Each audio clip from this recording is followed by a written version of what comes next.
my name's Hannah, I'm a designer from Glasgow, and in this video I'm going to document how I found my American dialect course. I'm just gonna take you through what my thoughts are on each week and just basically my progress, because I really enjoyed my last video about my acting class, the beginners class that I took. If you're interested in watching that, click somewhere on the screen now. Yeah, I'll take you through day one.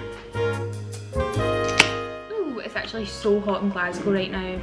I think it's like 25 degrees. Woo! Party! So yesterday was my first dialect class. It was really fun. It was like an evening class. We met this guy who is actually American. He's actually from Pennsylvania. So it's really nice to have somebody who knows the dialect absolutely inside out, back to front. The first half of the class we spoke about all the kind of sounds, vowels, any kind of noises that you can make with your mouth basically. So using different parts of your mouth to create different sounds, and just facial exercises. It's quite strange because you're doing it in front of like a group of people and you're just like massaging your jaw. We got this Abraham Lincoln speech that we had to read out, and we had to obviously do it in our best American accent, and I gave it my best shot. I was a wee bit squeaky. I was a little bit squeaky. Cali from the Valley. She's like this whole like situation. I find it really hard to say the words move and you. Anything with like an oo sound. I just had to write the words down in a different way. So for example, you in like in the Scottish accent, it's like Y-double-O, whereas the American accent is more like Y-E-W. And then the T's, obviously dropping the T and doing a D if you're saying water. Just small things like that. Next week we're going to try the New York Boston accent. Water.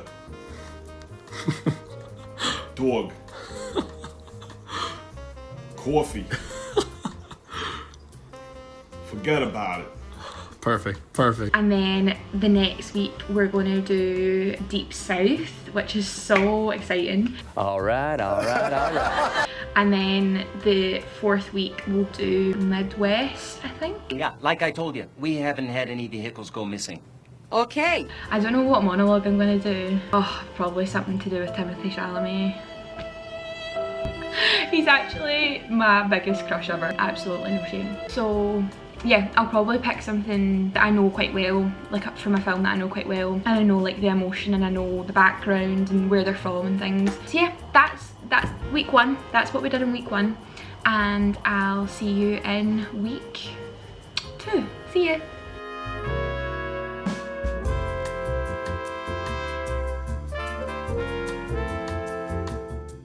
Hi, I'm just out of that class. It was really funny.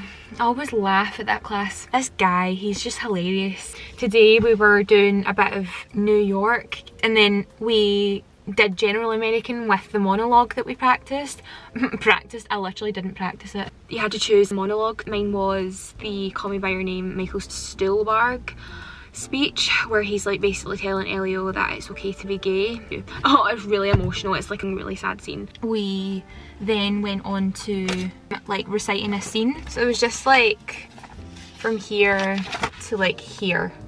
So I just had a partner and I was just reading off the sheet. Long Island. Teresa, do come here. I just saw my friend Natasha and we were just chatting at the window for a bit. Hi Natasha, hey girl, how you doing? This is kind of what I did.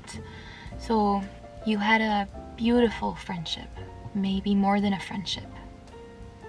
In my place, most parents would hope the whole thing goes away and pray that their sons land on their feet, but I am not such a parent. I never got told to do it again, which is good because it means there was no mistakes. I did get a few mistakes when I was doing this random scene. The shape of my voice could have been better, like the way that you say things like most parents would hope the whole thing goes away instead of the whole thing goes away. It ends in a low, it ends in a high, that type of thing. There's a word for this, I will insert it here. Every time I sit in that class, I'm like, I would not want to be anywhere else. I feel like a broken record, but I just remember sitting there and going, I love this wholeheartedly and find it so fun. I'm obsessed. I have like an obsessive nature. When I love something, I really love it. Oh, hey, light. Feels like a spotlight. Part of me thinks that dialect, like speaking, is easier when you can kind of sing. Like most songs are American. Most of the dialect and the way that they sing is an American tone. When you can sing in an American accent, you can probably talk in an American accent.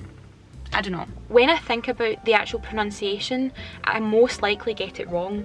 If I stop thinking of the pronunciation and just pretend that I'm actually there in the moment, in the scene, in the room, talking to that person, I find it so much more natural just like pretending that I know what I'm doing rather than like trying to understand to know what I'm doing. Does that make sense? When you're actually reading the words and correcting yourself in your head, you're overthinking it and you're not being present in the moment. I like being present in the moment and actually giving a wee bit of like acting to it because it helps you pronunciate the words better and communicate the tone better. Anyway, next week is the last week. I've got another one booked in August and I'm buzzing. I'm so buzzing and I actually have to memorise that one. I have lots to memorise for that one. Yeah, all good vibes. I'm always in a flipping good mood. I'm ready to go and eat dinner.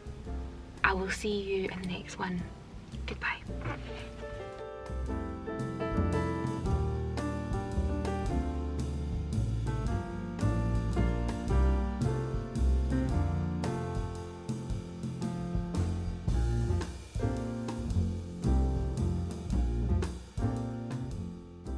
Just out of that class, I got some really good feedback from General American and New York, but I really struggled with Midwest and could kinda do with more practice with Deep South as well. Yeah, I feel a little bit low energy today just because I just didn't do as well as I wanted to, basically. During the class, I was sitting there and had a small daydream about, not so much a daydream, just like reflecting on why I'm here, and I'm just so happy that I decided to take these classes. They're fascinating to me. I wish I could film like inside the class so that you guys could see what's happening. It makes me feel like I'm with like-minded people. It just helps to like surround yourself with people who motivate you and enjoy the same things. So I'm going to the cinema now. I'm going to see The Nest. It's with Jude Law, so I will take you along with me.